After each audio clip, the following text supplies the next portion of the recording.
Buenos días y bienvenidos a a la última jornada del quinto Congreso Internacional de la Fundación para la Difusión y el Estudio de la Narrativa en Imágenes, también conocida como Fundación Cinemascomic. A ver, soy Eduardo Serradilla y por tercer año consecutivo la Fundación ha tenido la deferencia de invitarme a dar una conferencia en este Congreso Internacional, cosa de la cual le estoy tremendamente agradecido, todo se ha dicho. Y lo primero de todo es, aparte de darle las gracias una vez más a la institución que permite que este congreso se celebre y que esta charla se esté celebrando hoy, también quiero agradecer a la Cátedra Moebius de Lenguaje Gráfico de la Universidad de La Laguna el soporte que le da al Congreso y a todas las instituciones y estamentos que permiten y que ayudan, como podrán ver en el rótulo los logotipos que figuran debajo del rótulo donde aparece mi cara, que permiten y que ayudan un año más a que este congreso sea una realidad. Yo por mi parte quiero dar las gracias al Instituto Audiovisual Finlandés por la documentación prestada, y después también quiero dar las gracias a Jim Reid, que es el propietario de un dibujo original, una ilustración que veremos a lo largo de esta charla, obra del dibujante e ilustrador británico Greg Staples, que gentilmente me ha cedido tanto el dueño de la ilustración como el artista, en este caso los dos me han dado su autorización para poder mostrar esta imagen. Y después también quiero dar las gracias a los responsables de Heritage Auctions y su responsable, James Halperin, por usar una imagen de un boceto que se vendió en el año 2017, pero que bueno, ya me han permitido descargarme una copia para poder mostrarlo a lo largo de esta charla. A ver, cuando se me planteó la posibilidad de volver a dar una charla formando parte del programa de actividades del Congreso Internacional, la verdad es que este año lo tuve fácil. Los años anteriores, la verdad es que tuve que darle un poco más de vueltas a la cabeza, pero este año la verdad es que la cosa fue bastante más sencilla. Y fue más sencilla, y no porque este año sea el 85 aniversario del último hijo de Krypton, aunque en realidad hay más supervivientes de Krypton, Kal-El no es el único, sino porque siempre he tenido una especial conexión para con el trabajo del estudio Fleischer y especialmente con los cortos de animación de los que vamos a hablar.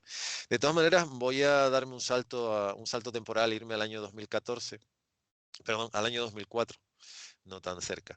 Eh, y en la primera imagen que he seleccionado para esta charla, bueno, este es el cartel que está basado, esta ilustración es original de Siegel y Schuster, vamos a ver, es original de los creadores de Superman. Y en la primera imagen que vamos a ver, esta imagen que ustedes van a ver, esto no forma parte de ningún corto del estudio Fleischer. Esto forma parte de una película que se estrenó en el año 2004, que por razones que son muy largas de explicar no funcionó como debiera. Y este es el principio del Capitán Sky y el mundo del mañana. Película que es todo un homenaje al mundo pulp, al mundo de las tiras de prensa, al mundo de los seriales, a las películas de género de los años 20, sobre todo 30, y que representa una suerte de resumen de lo mejor de lo que se podía encontrar en aquellos años. Y esto que ustedes ven son los robots gigantes que salen en el segundo corto de Superman creado por el estudio Fleischer en 1941, Superman and the Mechanical Monster, que en la siguiente imagen podrán verlos mejor. Aquí es cuando están llegando, cuando están volando, que esta imagen está absolutamente calcada. Y esta es la versión del malo de la película de Totenkopf, que es el malo, entre comillas, del Capitán Sky y el mundo del mañana. Y estos son los monstruos mecánicos a los que se enfrenta Superman en el segundo corto de los estudios Fleischer. Como curiosidad les diré que en la versión, esta es el cartel ruso de la película, en la que se ve a Angelina Jolie en versión femenina de Nick Furia, y en este cartel sí salen los monstruos mecánicos. Así como en el resto de los carteles, en las versiones más contemporáneas, Sí, aquí abajo de todo se ven, pero en realidad en la versión rusa, en la edición rusa en DVD, sí le dan mucho protagonismo porque no dejan de ser, estos monstruos mecánicos, no dejan de ser uno de los iconos de la cultura popular del siglo XX y lo que llevamos del siglo XXI. Haber dicho esto, hay que ahora sí que coger la máquina del tiempo, irnos poco al principio de la historia. A ver, los Fleischer, el estudio Fleischer, que está fundado por dos de los hermanos, por Dave y por Max Fleischer, que viene a ser una especie. Max Fleischer viene a ser una versión de animación, salvando mucho las distancias, de Stan Lee. Esta es la imagen que sale, esta imagen que están viendo, es la imagen que sale en el cartel ruso, donde los monstruos mecánicos han llegado para robar una. Que de esto, imagínense si esto influyó, que hay una historia que en castellano se llama El robo de los robots, publicado en la colección española de Disney, en Dumbo, que fue la colección que leímos la gente de mi generación, que se publicó en Estados Unidos décadas antes. Y en realidad esto que están viendo aquí, hay una viñeta en esa historia que es prácticamente lo mismo. O sea, está absolutamente calcada. O sea, estos cortos influyeron, aparte que Walt Disney, aun siendo uno de los grandes competidores, por no decir el gran competidor del estudio Fleischer, él era un gran admirador del trabajo de los Fleischer. Por lo tanto, no es de extrañar que con el paso del tiempo influencias como esta hayan ido saltando de medio a medio. Entonces, lo que les estaba comentando, los Fleischer son fundamentalmente el estudio, aunque llegaron a trabajar 4 de los hermanos, pero las cabezas visibles, la cabeza visible, por llamarlo de alguna manera, Max Fleischer, que era eso, la versión Stan Lee del mundo de la animación. Son hijos de migrantes austríacos y, por ejemplo, en el caso de Dave, él siempre pensó en imágenes. Cuentan en uno de los libros que he usado documentación que una vez la madre lo mandó a hacer una compra y entonces él no hizo una lista escribiendo, sino hizo una lista con dibujos. Y llegó al supermercado, bueno, no había supermercado, imagino la tienda de ultramarinos que podía haber en aquella época, con la lista hecha con dibujos. Un momento. Perdón.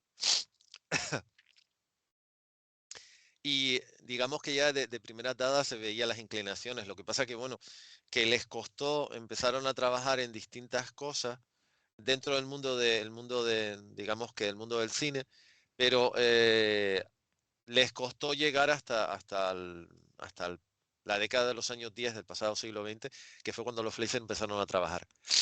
Eh, en la imagen que ustedes ven a Max Fleischer, un personaje que es el primer personaje que fue famoso dentro de ese momento pequeño estudio, Coco de Clown y un bote de tinta.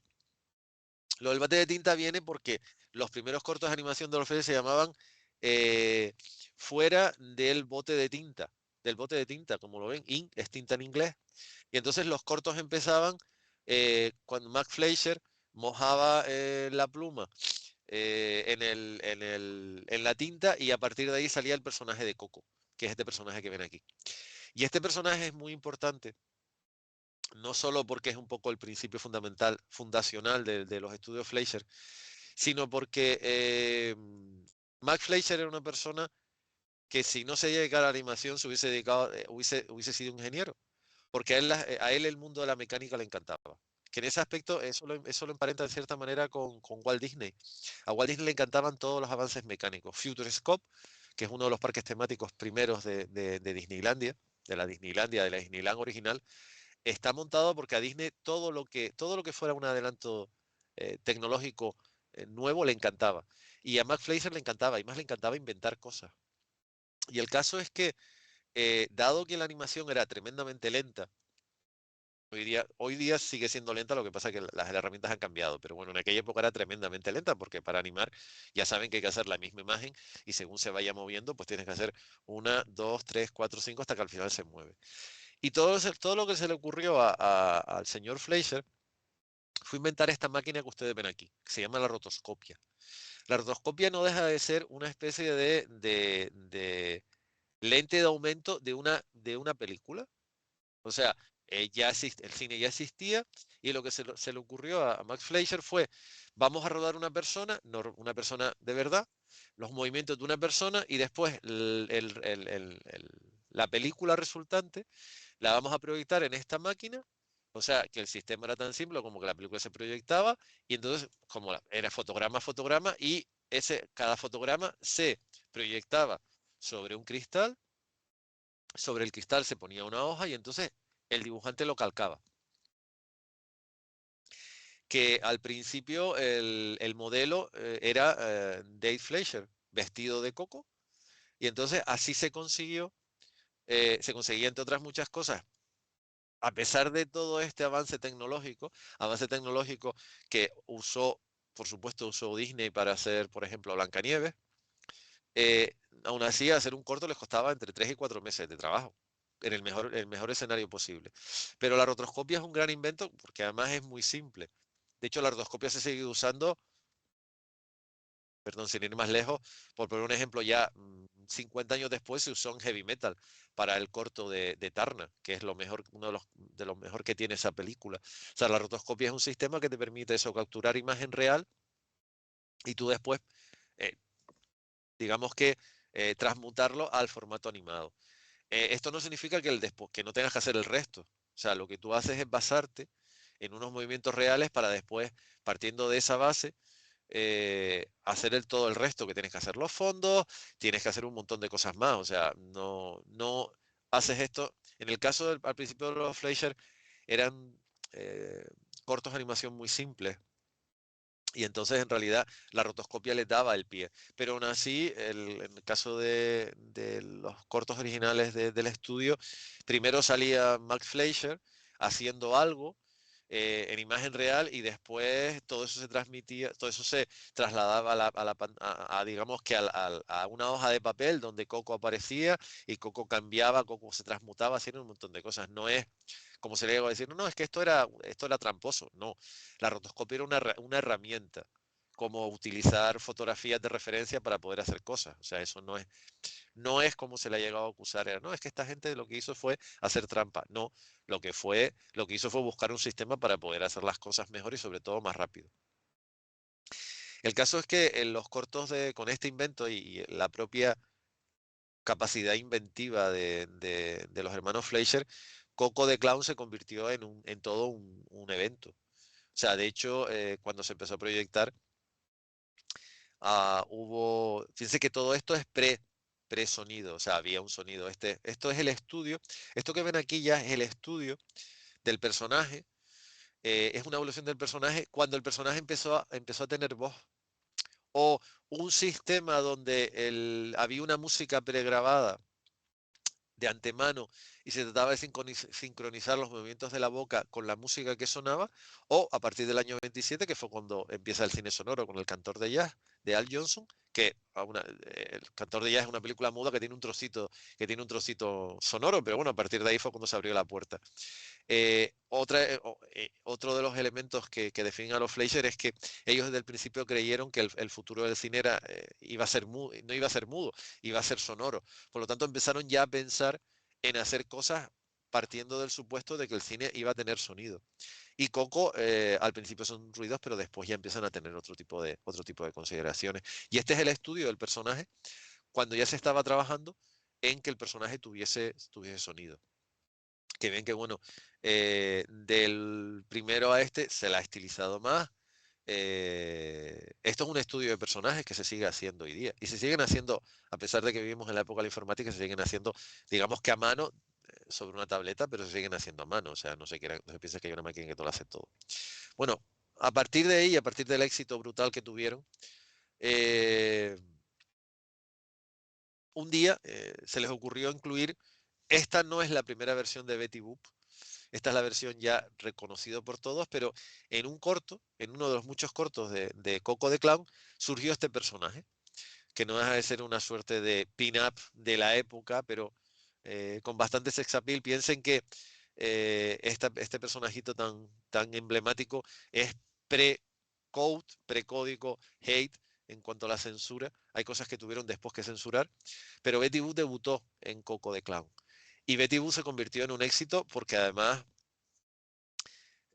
Los Fleischer, es curioso porque los Fleischer a nivel de promoción nunca entendieron lo importante que era la promoción.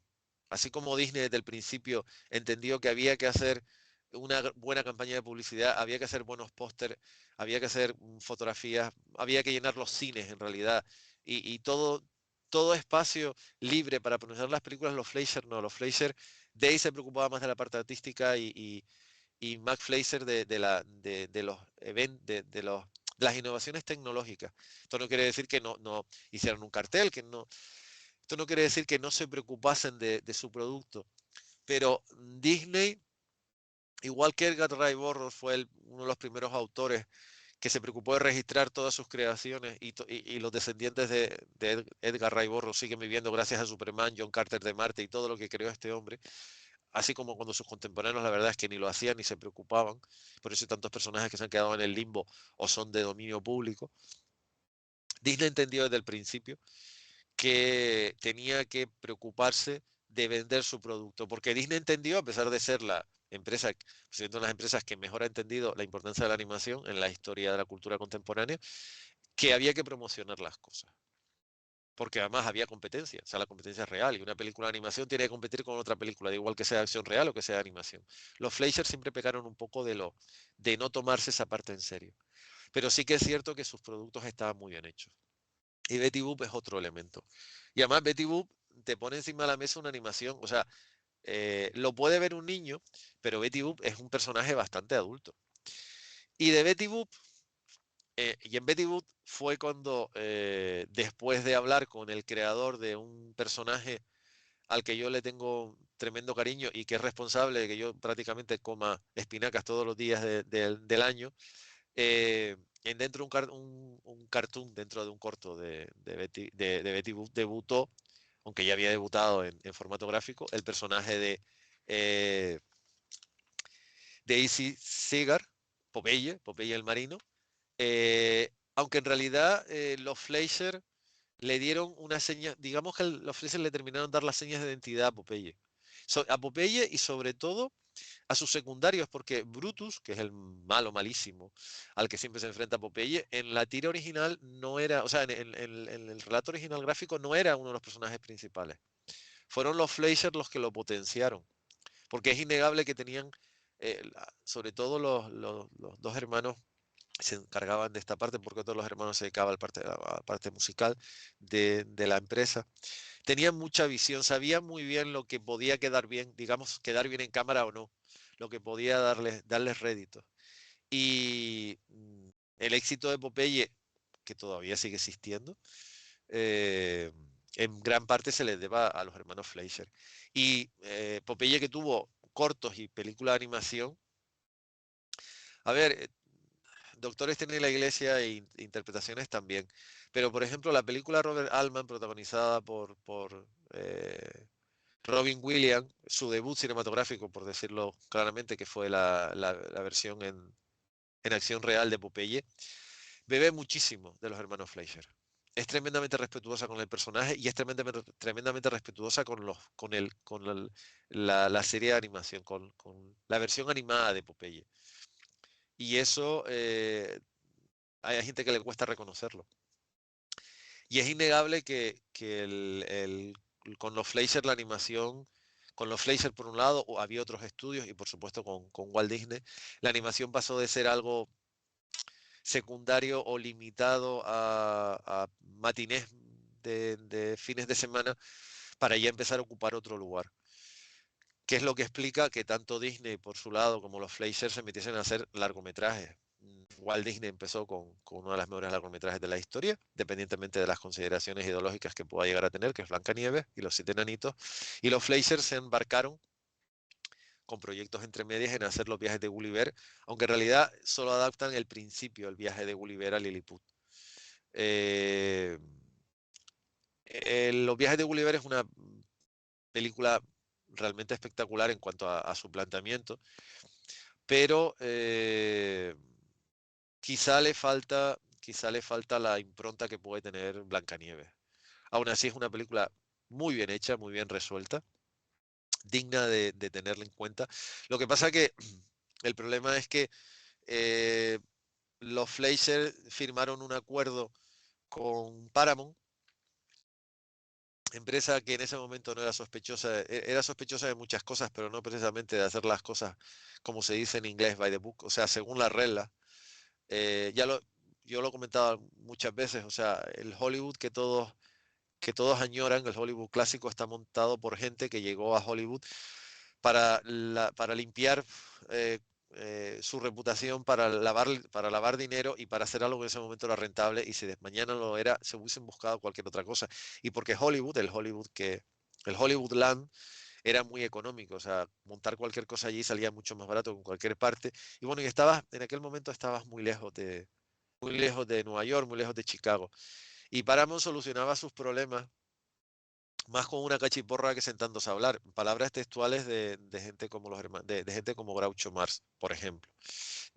Cito a Groucho porque en este libro, que es una de las historias que hay, de las biografías que hay sobre los hermanos Fleischer, sale una foto de Groucho Marx en la premier precisamente de los viajes de Gulliver. El caso es que Paramount se quedó con el 51% del estudio Fleischer, precisamente porque para poder hacerle frente, ellos se mudaron precisamente a Miami.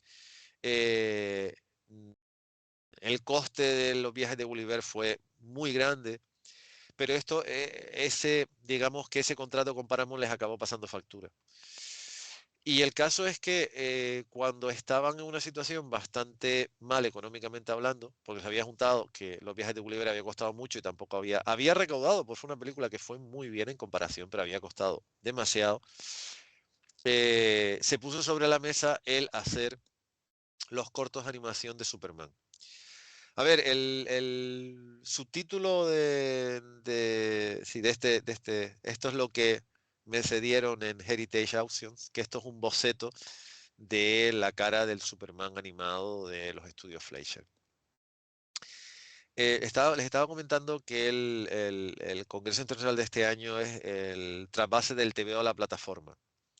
A ver, en los cortos de los hermanos Fleischer son el trasvase de el cómic al serial de radio y del serial de radio a los cortos de animación.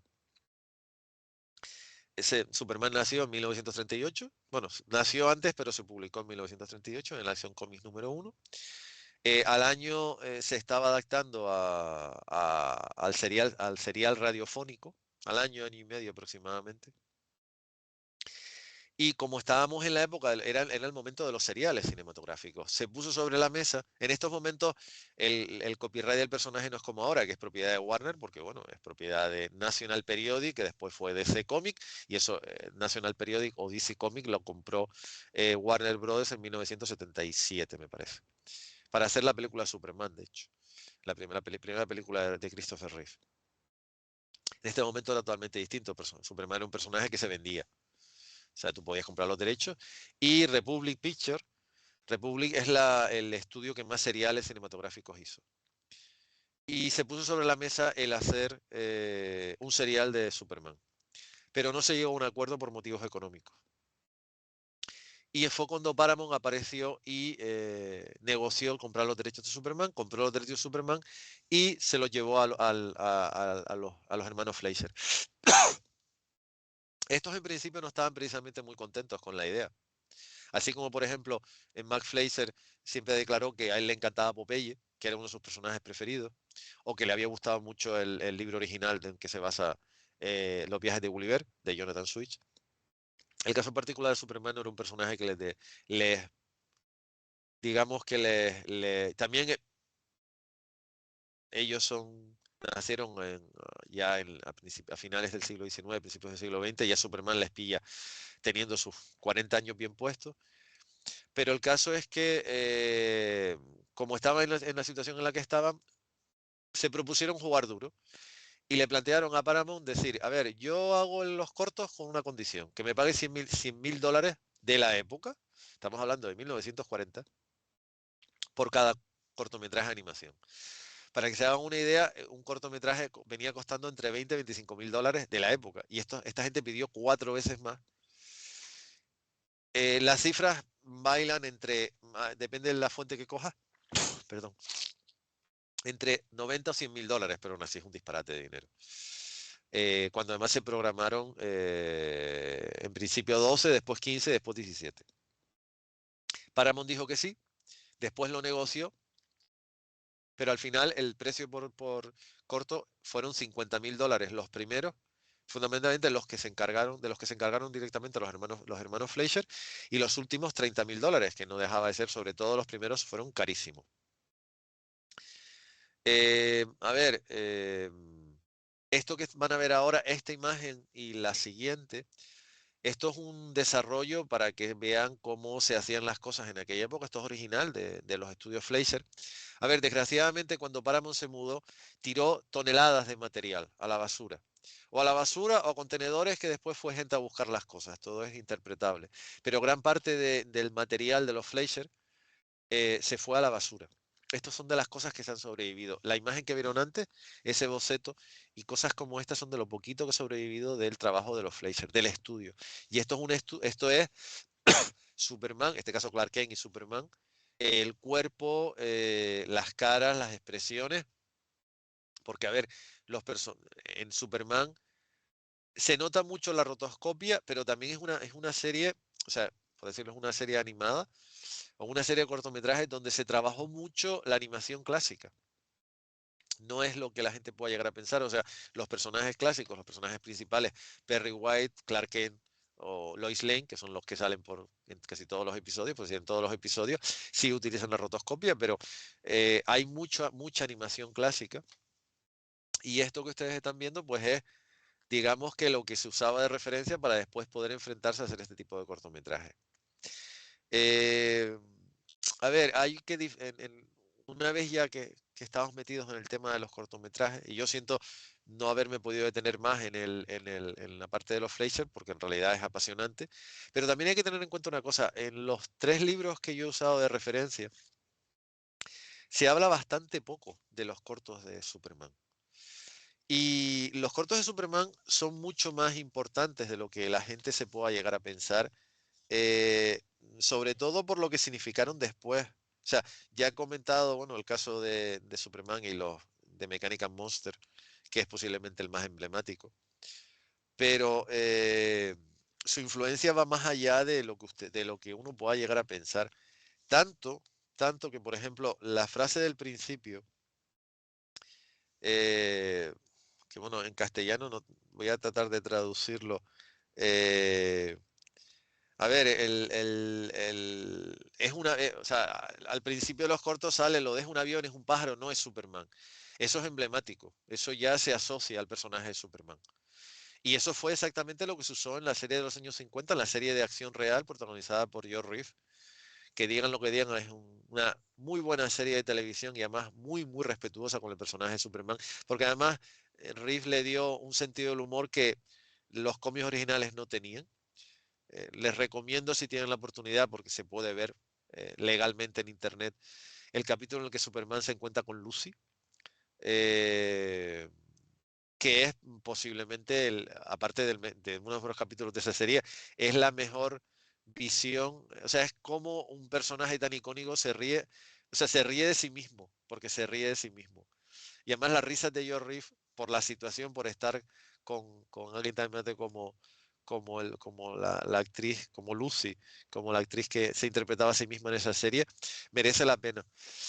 Pues exactamente se usó, o sea, lo mismo de es un avión, es un pájaro, es Superman, eso se usó también en los años 50 y se sigue, digamos que se le sigue aplicando al personaje de Superman, se le sigue otorgando ese tipo de cosas.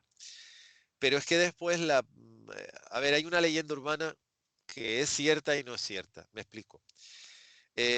Al principio Superman, de hecho, al principio ya los cortos van cambiando de presentación. Siempre es lo mismo cuando sale el Superman, es un pájaro, es un avión, es Superman, eso es igual, pero después van añadiendo cosas. Entonces, en la frase del principio es más rápido que una bala, más poderoso que una locomotora, o capaz de saltar por encima del edificio más alto con un simple salto, o sea, capaz de saltar un edificio más alto sin mayor esfuerzo. Al principio Superman no volaba, saltaba. Lo de volar vino después. Pero lo de volar no vino en los cómics originales. O sea, eso no fue idea de Jerry Siegel y Joe Shuster. Eso fue idea del del serial de radio. Porque en el serial de radio ya Superman empezó a volar. Y eso después se transmite directamente, pues prácticamente desde el primer corto de animación, Superman salta o vuela. Pero que en los cómics no, en los cómics empezó a saltar por influencia, sobre todo de la serie de animación, no del serial de radio. O sea, igual que los actores que hacían de Clark Kent Superman y Lois Lane en el serial de radio se encargaron de darle la voz a los personajes animados, el serial de radio aportó muchas más cosas de lo que la gente puede llegar a pensar. Y con el serial de, que es un serial cinematográfico, son cortos de animación para proyectarse en cine, no en televisión, después se han visto en cine, evidentemente. Ya Superman empezó a volar. Eh, También se preguntarán el porqué de la S y los colores. A ver, eso tiene que ver A ver, esto que están viendo, por ejemplo, miren, esto que están viendo son los anuncios que hizo Paramount presentando la serie. Estos son una recopilación de anuncios que salían en los medios de comunicación. O sea, no es que saliera todo junto, sino son distintos. Lo que se llamaba en el argot antes del cambio del analógico al digital, pruebas de cliché, que esto se mandaba a los periódicos para publicarlo, esto es en blanco y negro. Y esto lo sacó Paramount en su momento.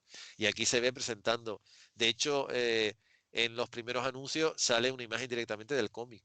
O sea, todo esto son imágenes del cómic, no imágenes del serial. Esto está hecho de antemano. Pues en realidad es Superman además es producto Superman es un personaje que evolucionó muy rápido y muy bien. O sea, del cómic original de dos adolescentes, que según también cuenta la leyenda, aunque esto es más cierto, lo crearon en una tarde de verano para que después durmiese el sueño de los justos durante 2 años y una de las personas más inteligentes de la industria gráfica, que fue el señor Matt Gaines, le dijera a National Periodics, publiquen esto, que merece la pena, porque National Periodic no quería publicarlo, por eso lo metió en un cajón. Del año 1938 al año 1941 Superman había crecido y había crecido mucho. Bueno, ya tenía su propia colección, ya no solamente era Acción Comic y era el cómic de Superman, sino que Superman ya empezaba a estar en la vida contemporánea de, sobre todo, los Estados Unidos. Tanto en cómic, tanto en serial radiofónico, después en serial de animación y merchandising a nivel general. Que esto fue una de las cosas, por ejemplo, que a los Fleischer no le gustó. En el acuerdo con Paramount, ellos tenían derecho a cobrar royalties por lo que, por ejemplo, por el personaje de Betty Boop. Y con Superman no podían, cosa que no les convenció lo más mínimo, porque ya Superman empezaba a ser una marca a tener en cuenta.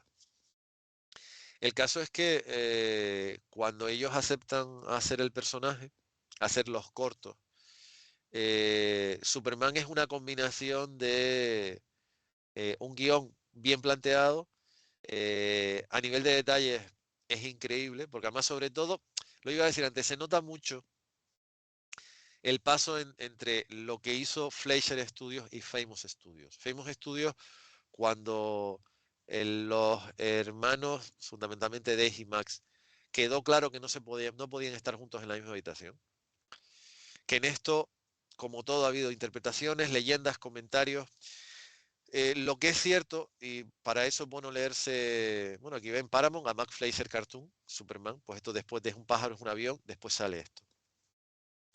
Lo que es cierto es que Mac Fleischer tenía la mala costumbre de apropiarse de las ideas ajenas y hacerlas suyas.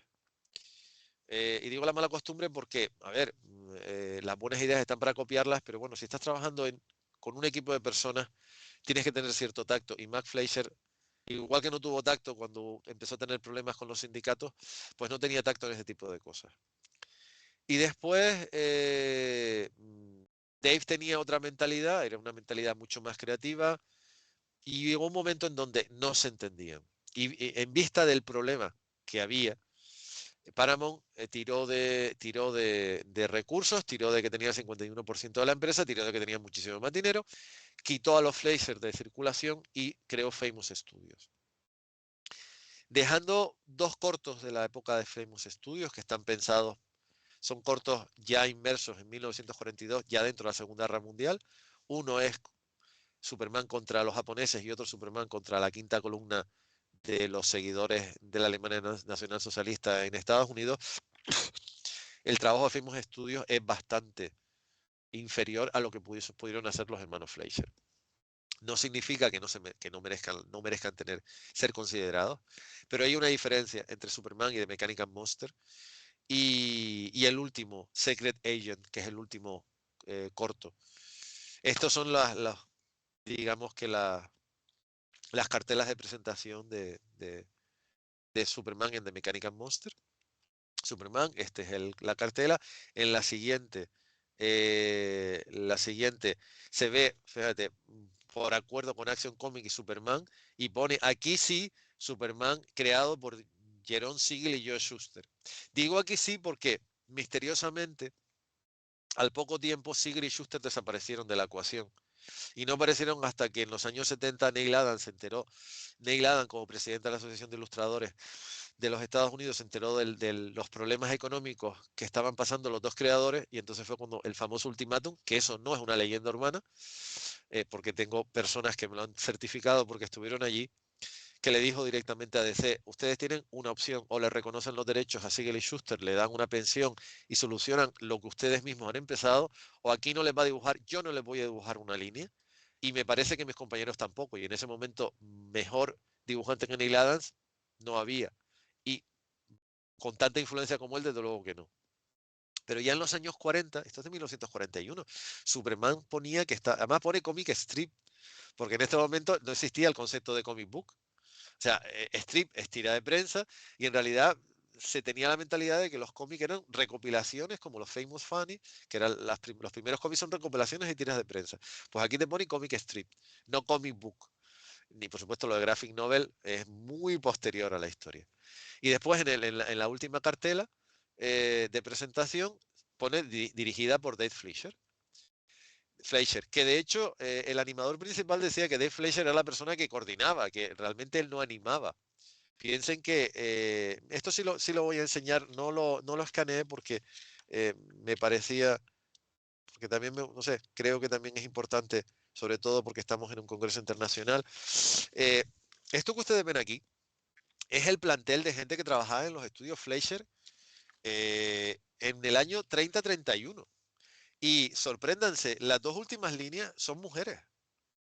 O sea, había 50 personas trabajando y 16 eran mujeres. O sea, esto era el plantel de gente y estamos hablando 10 años antes de Superman. O sea, ya los Fleischer se planteaban esto de una forma, bueno, como puede ser cualquier estudio de animación contemporáneo. Pero, a ver, dicho lo anterior, y bueno, y la siguiente imagen que van a ver ya es directamente a ver, esta es la icónica imagen de Superman. Y el tema de la S y los colores, eso tiene que ver porque eran los colores de la fraternidad de Sigrid Schuster en college. No tiene que ver con otra cosa. O sea, el símbolo de Superman que ustedes ven, que todo el mundo conoce, que ha ido cambiando, que es el símbolo de la casa de él, todo eso sobre todo se debe ya en ese momento se le llamaba el hombre de acero, Man of Steel, pero es realmente con la publicación de la miniserie de John Byrne, de Man of Steel, cuando se cambió. Y después otro detalle que a mucha gente le sorprenderá es que en el primer capítulo te cuentan el origen, que bueno, cuentan que Krypton es un planeta, que es un científico, que todavía no sabemos que se llama Jor-El, que ve que el planeta va a desaparecer y entonces como ve que su planeta va a desaparecer, mete a su hijo en una nave y lo manda a la Tierra. Pero señores, el cohete no sabemos dónde cae.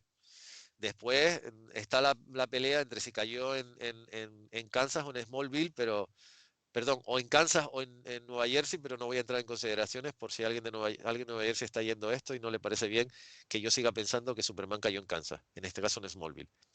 Pero en realidad, en el primer corto de los hermanos Fleischer, eh, cuentan que Superman se crió en un orfanato. Que mucha gente dirá, Dios mío, ¿qué es esto? Pues sí, Superman se crió en un orfanato. Porque el concepto de los padres que lo encuentran, que estudia, todo eso es muy, muy, muy posterior. Aquí estamos casi en la génesis de Superman.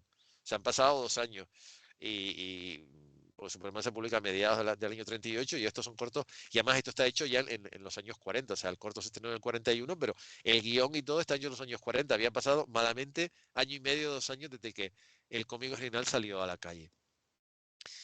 Y bueno, la siguiente imagen que he seleccionado es, este es el monstruo mecánico, uno de los monstruos mecánicos de Superman and the Mechanical Monster.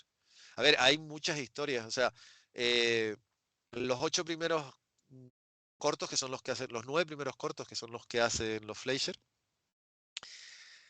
hay científicos locos, de hecho en el primer corto hay una primera versión del Lex Luthor, son mucho más de ciencia ficción, están mucho más cuidados, tienen más diálogos, están mucho mejor desarrollados y lo que he dicho antes, la parte mecánica es una delicia verla. O sea, y la propia creación de estos monstruos, que verán, bueno, esto es una de es una de las imágenes, la siguiente imagen que también se seleccionó. eh, ven el monstruo volando, fíjense que es exactamente igual que lo que se ve en la primera imagen que les puse de la película del Capitán Sky. Y esta es la intrépida, aguerrida y desafiante Lois Lane, que resulta curioso, existiendo ya el código Hate. Bueno, el código Hate era un código de conducta, sobre todo para determinadas cosas, de comportamiento. Pero a ver, esta Lois Lane es una niña del siglo XXI. O sea, no le hace caso a nadie, es intrépida. A ver, en este episodio, el primer episodio, te enteras de que sabe volar, sabe pilotar un avión. Se mete en todos los enredos. Aquí se mete dentro los monstruos tenían los robots tenían una especie como de gaveta secreta y se mete y casi, vamos a ver, la tiene que salvar Superman. Pero vamos, la salva, a ella le encanta que la salve, que la salven, pero tampoco se crean que lo hace de una forma. No es la damisela en apuros de Disney, para nada. Esta niña bebe mucho siendo muy contemporánea de Wonder Woman. O sea, es muy independiente. Bebe también mucho de una tira de prensa muy famosa que tuvo su versión de cinematográfica, que desgraciadamente pasó sin pena ni gloria. Se llama Brenda Stark, que en el cine la interpretó a Brooke Shields, que es una película a redescubrir porque además es bastante fiel a la tira de prensa. Y el personaje de Gwyneth Paltrow en Capitán Sky es Brenda Stark. Exactamente igual, es la misma reportera intrépida que no le hace caso a nadie, que se mete, que se cuela, esta se cuela en el monstruo mecánico, se cuela en una nave de los malosos del capítulo y Gwyneth Paltrow se mete en el avión del Capitán Sky sin prácticamente pedir permiso. Es exactamente el mismo esquema. Y la siguiente imagen que van a ver, la siguiente que seleccioné, esta es eh, Clark Kent y Lois Lane, que casi todos los episodios en la época de los Fleischer terminan así. Lois, salvo en uno, que Clark consigue escribir el artículo, es siempre Lois Lane la que llega. Claro, el problema de Clark es que no puede escribir porque no está allí, porque claro, tiene que ser Superman, tiene que salvarlo. Después de estos capítulos, esta serie tiene episodios, o sea, los propios esquemas, es cuando aquí él empieza por primera vez a cambiarse en una cabina de teléfono. Pero bueno, nada que ver con lo que hace Christopher Reeve, por ejemplo, en la versión de Superman de 1978, 79. No entra en la cabina, sale corriendo. No, no, aquí entra en la cabina y tú ves cómo se va quitando la ropa, cómo se pone la capa. O sea, es, digamos que totalmente artesanal, pero en el buen sentido de la palabra. Además, de una forma muy, muy entrañable. Y bueno, la siguiente imagen que he seleccionado para esto es otra imagen donde ven Superman peleándose con los monstruos. Los monstruos la verdad es que dan bastante miedo, debo decir, para el momento. Imagínense esto verlo en pantalla grande, no verlo en la pantallita de una televisión. Y digamos que esta forma de entender, de asociar a Superman con la ciencia ficción, con científicos malvados o con el villano, científicos malvados o científicos empeñados en demostrar que tienen la razón, que al final acaba siendo lo mismo, porque acaban perdiendo un poquito el juicio, o villanos terribles que crean un avión que se convierte en un avión que es avión, coche, capaz de destruir, capaz de hacer un montón de cosas. Eso es muy de los Fleischer y eso es muy de Matt Fleischer. Se les nota montones la impronta a Matt Fleischer. El problema fue que ellos no pudieron terminar, aunque parte de las historias estaban esbozadas desde antes. O sea, esto se planifica como se planifica. Pero ya digo, los últimos cortos no es lo mismo, aunque en realidad el personaje sigue estando. Y bueno, esta imagen, que es la que he dicho, que esta imagen de Great Staple, propiedad de Gene Reid, Esta imagen es un encargo que le hizo Jean Reid a este dibujante británico y demuestra cómo los cortos de los hermanos Fleischer influyeron en muchas, han influido y siguen influyendo en muchas generaciones de creadores, ya sea gráficos, ya sea incluso literarios, y por supuesto el caso del Capitán Sky, El Mundo del Mañana, que es para mí el mejor ejemplo. Eh, Son 17 cortos muy, muy dignos de ver. Son 17 cortos que tienen un muy buen ritmo, son muy pequeñitos, de hecho los últimos ya no llegan a los 8 minutos, los primeros pueden ro incluso rondar los 9 minutos y medio, los últimos se quedan en 7 minutos y medio, pero son 17 cortos que se pueden ver todos seguidos, que dan una imagen quizá muy naif del personaje de Superman, pero una imagen absolutamente válida. Y además, viendo estos cortos, y sobre todo ahora que estamos celebrando, quien lo quiera celebrar, evidentemente, el 85 aniversario de Superman, suponen para mí una de las bases, de las piedras fundacionales del personaje creado por Jerry Siegler y Jerome Schuster. Eh, Personalmente creo que los Fleischer hicieron sobre todo en los primeros cortos un trabajo sobresaliente. A veces sorprende la calidad de la animación, y digo, no solo la parte hecha con la rotoscopia, gran parte de estos cortos se hicieron con animación clásica, clásica, clásica. En los gustos por los detalles, los Fleischer también, sobre todo Max Fleischer, también inventó y patentó un sistema para poder rodar, crear la sensación de 3 dimensiones, o sea, un sistema que te permitía poner en el fondo un determinado escenario y con una profundidad de campo darle mucha más realidad a lo que se conseguía. Y además son muy divertidos de ver. Yo creo que lo bueno que tienen estos cortos es que en estos momentos todavía no se había perdido la inocencia. No estábamos buscando el más difícil todavía. No estábamos buscando el deconstruir nada. Era Lois Lane y Clark Kent en el Daily Planet, sonaba el teléfono, pasaba algo, y allá que salían los intrépidos reporteros a buscar la noticia, Lois se metía en problemas, como era uso y costumbre, y no lo digo en sentido operativo, sino porque tenía el espíritu indómito que tenía, y al final está la famosa frase de este es un trabajo para Superman. Entonces Clark iba, se cambiaba de ropa y salvaba a Lois. Y terminaba el capítulo con el malo de turno atrapado o con la amenaza. Hay un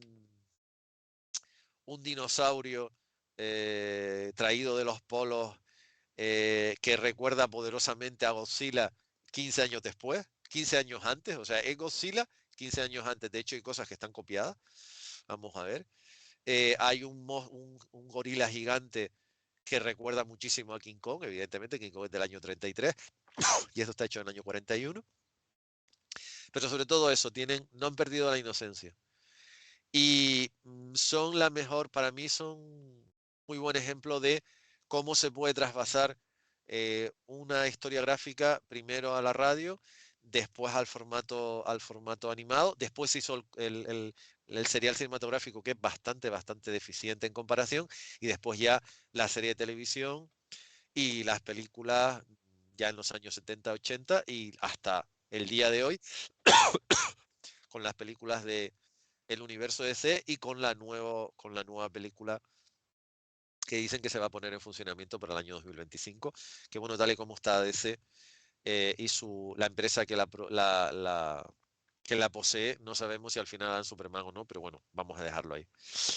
Eh, Aprovecho estos últimos minutos para volver a dar las gracias a la Fundación, a la cátedra, a todas las instituciones que hacen posible, a las personas o instituciones que me han ayudado. Y no quiero pasar por alto el hecho de que esta tarde a las 6 se proyecta esta película en el TEA, que es Perfect Blue, que es para mí, una de las mejores, vamos a ver, decir que es una de las mejores películas de uno de los mejores animadores que ha habido, que es Satoshi Kon, eh, resulta un eufemismo. Pero bueno, yo me quedo con una frase que dijo el entonces director del Festival de Cine de Sitges cuando por segunda vez Satoshi Kon visitó el evento. Él dice, en ese momento yo era el director de Animat, que era la sección de animación que acababa de empezar en el Festival de Sitges, Dice, cuando proyectamos Perfect Blue, había más voluntarios que profesionales en la sala. Y esa historia, yo sé que es verdad porque yo estaba. Y había más voluntarios que gente. Porque en el año que se estrenó Perfect Blue en Sitges, nadie sabía que era Satoshi Kon. Yo admito que conocía a Satoshi Kon cuando vi Perfect Blue. Pero el tema es que tampoco a nadie le atraía la animación. A mí me sigue pareciendo una obra maestra a pesar del tiempo que pueda llegar pasado. Y ya ha llovido, ya ha llovido desde entonces. Y tristemente Satoshi Kon se fue muy pronto. Pero si tienen una oportunidad esta tarde, me parece que es un broche maravilloso el terminar este Congreso Internacional con la proyección de Perfect Blue. Gracias por haber madrugado, gracias por haberme aguantado los últimos 3/4 de hora. Y lo que les invito, dado que se pueden ver perfectamente en internet sin ningún tipo de problema, les invito a que se vean los cortos de animación, no solo Superman and the Mechanical Monster, sino se vean el resto de los cortos de animación. Y si tienen un momento, por favor, denle una oportunidad al Capitán Sky y al Mundo del Mañana, porque es una película que merece tenerla en consideración mucho más de lo que la gente la tuvo cuando se estrenó. Ya va a ser el año que viene 20 años. Lo dicho, muchas gracias, gracias por asistir, espero que quieran seguir asistiendo al próximo Congreso Internacional y muchas gracias a los representantes de la Fundación, a la dirección de la Fundación por darme una vez más la oportunidad de compartir este espacio.